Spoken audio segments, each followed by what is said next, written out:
Hello and welcome to this Checkmate in 2 chess puzzle.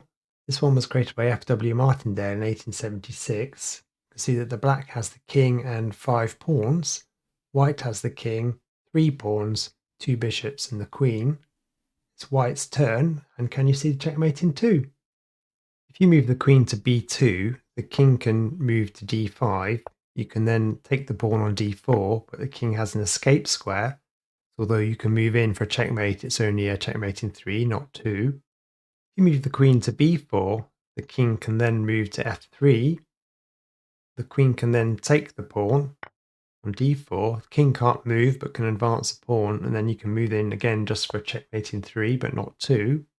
If you move the queen to d6, a similar thing can happen with the king moving to f3, and then you can only move in for a checkmate in 3.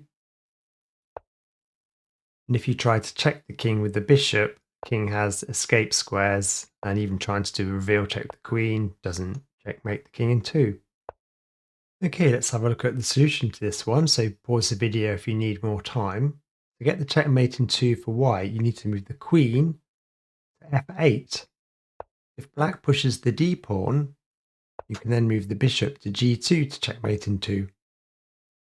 If black pushes the b pawn, you can then move the queen to a8 to checkmate in 2.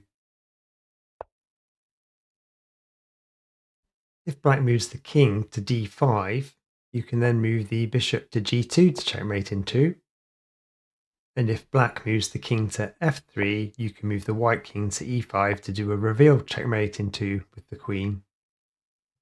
That's it for now. Please like and subscribe, and I'll see you next time.